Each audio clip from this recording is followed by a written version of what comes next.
प्रिय दर्शकों, राधे राधे, जय श्री कृष्ण। मैं आपका ज्योतिष मित्र सुदर्शनाचार्य संदीप त्रिपाठी आपके अपने YouTube चैनल एस्ट्रो राधे गुरु में आप सबका हार्दिक स्वागत एवं अभिनंदन करता हूं। दर्शकों, आज हम एक ऐसे अपराधी की कुंडली का विश्लेषण करेंगे जो एक संभ्रांत घर में जन्म लिया था, लेकिन माता पिता की कमज़ोर गार्जियनशिप के कारण, या यूँ कहें कि माता पिता बेटे का अधिक लालन पालन करने लगे, अधिक प्यार करने लगे। बेटा जो कहता था वही माता पिता करने लगे। परिणाम ये हुआ कि बेटा एक दुर्दांत अपराधी बना और आज जेल की सलाखों के अंदर है। तो दर्शकों, हम कहना ये चाहते हैं आप लोगों से कि कुंडली में कौन ग्रह कहाँ बैठे हों तो जातक के अपराधी बनने के संभावनाएं भी बन जाते हैं। और माता पिता को भी अपने बच्चे का उतना ही लालन करना चाहिए, उतना ही प्यार करना चाहिए जितने से वो बिगड़े ना। यदि बच्चे के अनुसार हमेशा चलने लगेंगे, बच्चा जो कहे वही करने लगेंगे, तो बहुत संभावनाएं हैं कि युवावस्था में बुद्धि बदल जाती है, बच्चे बहक जाते हैं। तो यदि आप में से भी किसी के साथ ऐसी स्थिति हो तो सावधान रहें। आइए देखते हैं कुंडली में कौन ग्रह कहाँ हो तो ऐसी स्थिति बनती है। दर्शकों, इसके पहले हम कुंडली का विश्लेषण करें। यदि आपने हमारे चैनल को सब्सक्राइब नहीं किया है तो प्लीज़ चैनल को लाइक करें, शेयर करें, सब्सक्राइब करें। और यदि हमसे मिलना चाहते हैं, अपनी कुंडली दिखाना चाहते हैं, तो हमारे व्हाट्सएप नंबर पर कॉल करके हमसे संपर्क कर सकते हैं। हमारा व्हाट्सएप नंबर है 9140819264। सर्वोदय नगर लखनऊ में हमारा मिलने का समय है शाम को 5 बजे से 7 बजे के बीच। इस बीच में आप व्यक्तिगत रूप से भी हमसे मिल करके अपनी समस्या का समाधान कर सकते हैं। आइए देखते हैं कुंडली। एक ऐसे व्यक्ति की कुंडली है जो अपराध की दुनिया का जाना माना नाम है और आज जेल की सलाखों के अंदर है। दर्शकों, वृष लग्न की ये कुंडली है। लग्नेश अष्टम भाव में बैठा हुआ है। लग्नेश शुक्र अष्टम भाव में बैठा हुआ है। लग्न में गुरु बैठे हैं। गुरु अष्टमेश और एकादशेश होकर बैठे हैं, अर्थात वृष लग्न के लिए गुरु पाप फलप्रद हैं, बहुत शुभ नहीं हैं। चतुर्थ भाव में राहु हैं सिंह राशि में। दसम भाव में केतु हैं कुंभ राशि में। द्वितीय भाव में मंगल हैं मिथुन राशि में। सूर्य और बुध भाग्य भाव में है मकर राशि में। बुधादित्य योग बना रहे हैं। सूर्य चतुर्थेश हैं, बुध पंचमेश हैं, बुधादित्य योग यहाँ बन रहा है। शुक्र पर शनि की पूर्ण दृष्टि पड़ रही है। मंगल की भी शुक्र पर पूर्ण दृष्टि पड़ रही है। चंद्रमा द्वादश भाव में है। चंद्रमा पर शनि की पूर्ण दृष्टि पड़ रही है। देखिए, लग्नेश अगर 8वें भाव में हो या 12वें भाव में हो और उन पर पाप ग्रह की दृष्टि हो तो बहुत संभावनाएं हैं कि ऐसा जातक क्रोधी होगा, अपराधी होगा, चोर होगा, जुआड़ी होगा, व्यभिचारी हो सकता है। दर्शकों, यहाँ देखिए, लग्नेश शुक्र अष्टम भाव में है और इन पर शनि की तृतीय पूर्ण दृष्टि पड़ रही है। मंगल की सप्तम पूर्ण दृष्टि पड़ रही है। राहु की पंचम पूर्ण दृष्टि पड़ रही है। तीन पाप ग्रहों की पूर्ण दृष्टि शुक्र पर पड़ रही है, लग्नेश पर पड़ रही है।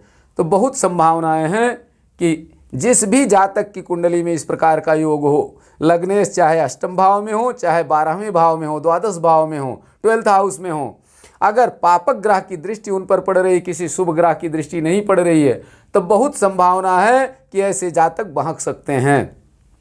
तो लग्नेश व्यय चाष्टे, लग्नेश व्यय वा अष्टे, शिल्प विद्या विशारदा, द्यूतस चोरो महाक्रोधी, पर भार्यात भोगकृत। अर्थात ऐसे जातक में सारे दुर्गुण विद्यमान हो सकते हैं। यहाँ देखिए, चतुर्थ भाव माँ का स्थान है। माँ के स्थान पर राहु बैठे हुए हैं चतुर्थ भाव में। और चतुर्थ भाव के स्वामी सूर्य कहाँ हैं? भाग्य स्थान पर बैठे हैं बुध के साथ में, बुधादित्य योग बना रहे हैं। सूर्य चतुर्थेश हैं, बुध पंचमेश और द्वितीयेश हैं। दोनों यहाँ राजयोग कारक हैं। सूर्य कमजोर जरूर हैं, मकर राशि में हैं, लेकिन राजयोग बना रहे हैं। यहाँ 6, 8, 12 से दोनों का संबंध नहीं है। बुध अस्त हैं, लेकिन राजयोग है यहाँ पर। अब ये राजयोग किस रूप में परिणित हो गया? ये विख्यात होने की जगह कुख्यात की तरफ प्रविष्ट हो गया है, प्रवेश कर गया। चंद्रमा देखिए, चंद्रमा तृतीयेश होकर के द्वादश भाव में है, मेष राशि में है, पापक ग्रह की राशि में बैठे हैं चंद्रमा। और चंद्रमा पर शनि की पूर्ण दृष्टि पड़ रही है, चंद्रमा पर राहु की पूर्ण दृष्टि पड़ रही है, राहु की नवम पूर्ण दृष्टि चंद्रमा पर पड़ रही है। तो चंद्रमा, मन भी खराब हो गया, मन चंचल हो गया। पापक ग्रह की पूर्ण दृष्टि चंद्रमा पर पड़ रही है, लग्न पर पापक ग्रह की पूर्ण दृष्टि पड़ रही है, जिससे जातक का मन डाइवर्ट हो गया पूरी तरह से। चतुर्थ भाव माँ का स्थान है, चतुर्थ भाव में राहु हैं, चतुर्थेश सूर्य बुध के साथ में है, लेकिन सूर्य पर भी मंगल की पूर्ण दृष्टि पड़ रही है। मंगल की अष्टम पूर्ण दृष्टि सूर्य पर भी पड़ रही है। ऐसी स्थिति में पिता की भी स्थिति कमजोर हो गई।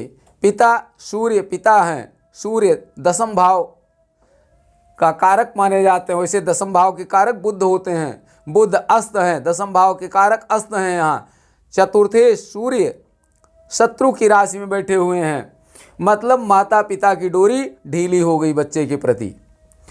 और चंद्रमा पर पापक प्रभाव है पूरी तरह से, तो माँ, चंद्रमा माँ का कारक है, सूर्य पिता के कारक हैं। दोनों बेटा जो कहता था उसके अनुसार चलने लगे। बेटे के ऊपर माता पिता का नियंत्रण न हो करके माता पिता के ऊपर बेटे का नियंत्रण हो गया, जिसके कारण बेटा गलत रास्ता पकड़ लिया और अपराध जगत में प्रवेश कर गया धीरे धीरे। और अपराध जगत में प्रवेश करने पर सफल भी होता चला गया। क्यों? क्योंकि लग्न में बृहस्पति बैठे हैं।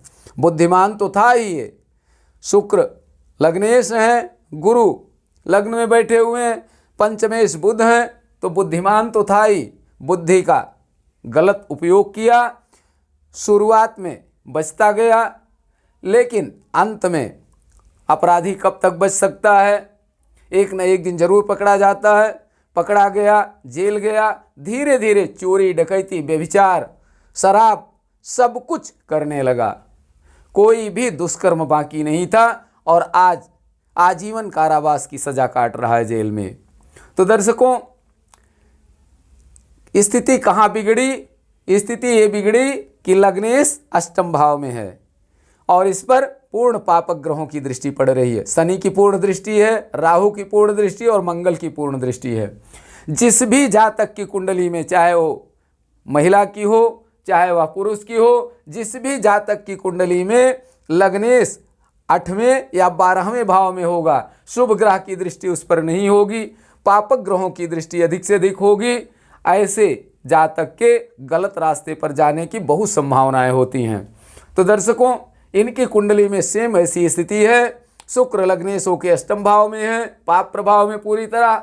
चंद्रमा 12वें भाव में है, सूर्य और चंद्रमा कमजोर हैं, जिसके कारण से इनके कुमार्ग पर जाने का मार्ग प्रशस्त हुआ और आज अपराध जगत का जाना माना नाम बन गए। जहां विख्यात होना था वहां कुख्यात हो गए। विख्यात होना चाहिए था। सूर्य और बुध बुधादित्य योग बना रहे हैं नवम भाव में। गुरु की पूर्ण दृष्टि पड़ रही है सूर्य बुध पर। बहुत संभावनाएं थी कि अगर गार्जियनशिप मजबूत होती तो, और इन जो ग्रह खराब हैं इनकी कुंडली में, जैसे शनि की पूर्ण दृष्टि शुक्र पर पड़ रही है, मंगल की पूर्ण दृष्टि शुक्र लग्नेश पर पड़ रही है, राहु की पूर्ण दृष्टि पड़ रही है, इन ग्रहों की शांति कराई गई होती समय पर और गार्जियनशिप मजबूत रखी जाती तो निश्चित रूप से जो जातक आज कुख्यात हुआ ये विख्यात होता और माता पिता का नाम रोशन करता। तो दर्शकों, आज ये कुंडली लेने का उद्देश्य मेरा यही था कि यदि आपके बच्चों में, आपके जानने वालों में किसी की कुंडली में इस प्रकार से ग्रह बैठे हों तो पहले से सावधान रहें, उन ग्रहों की शांति का उपाय करें। जो अपने से करने वाले उपाय हैं वो स्वयं करें, जो अपने से नहीं हो सकते, आचार्य के माध्यम से होते हैं, उनको योग्य विद्वान के द्वारा ग्रह शांति करा करके विधिवत उनकी पूजा कराएं, ताकि गलत मार्ग पर न जाएं बच्चे। और बच्चे के ऊपर भी निगरानी रखें, उनके ऊपर गार्जियनशिप मजबूत रखें। आज़ादी दें, लेकिन पढ़ने की आज़ादी दें, खाने की आज़ादी दें, स्वतंत्र होने की आज़ादी न दें उनको, कि जो चाहें वो करें, वो जो उचित है वही करें, उनके देखभाल हर तरह से करें। माता पिता का दायित्व तो केवल पैसा दे देना ही नहीं है बच्चे को, माता पिता का दायित्व तो उनके ऊपर हर समय निगरानी रखना भी है, जब तक कि वो समझदार न हो जाएं। युवावस्था ऐसी अवस्था होती है कि मन चलायमान होता है, और आज ऐसे ऐसे साधन हो गए हैं। मोबाइल है, मोबाइल में बहुत अच्छी चीज़ें भी हैं, बहुत ख़राब चीज़ें भी हैं। अगर गलत चीज़ों की संगत पड़ गई तो धीरे धीरे आदमी कुमार्ग पर चला जाता है और पता नहीं चलता कब पतन हो गया उसका।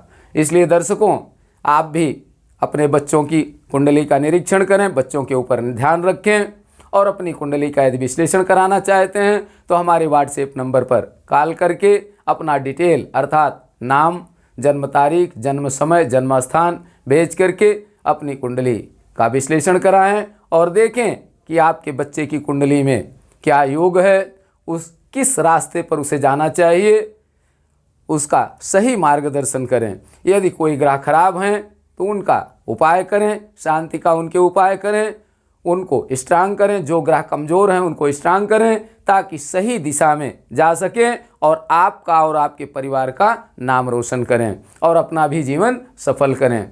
दर्शकों, यदि हमारा वीडियो आपको पसंद आया हो तो प्लीज़ चैनल को लाइक करें, शेयर करें, सब्सक्राइब करें और कमेंट बॉक्स में अपने विचार ज़रूर लिखें। आज यहीं तक, अगले वीडियो में एक नए विषय के साथ फिर हम आपसे मिलेंगे। तब तक के लिए आप सबको राधे राधे, जय श्री कृष्ण। आप सब स्वस्थ रहें, मस्त रहें, हंसते मुस्कुराते रहें। जय हिंद।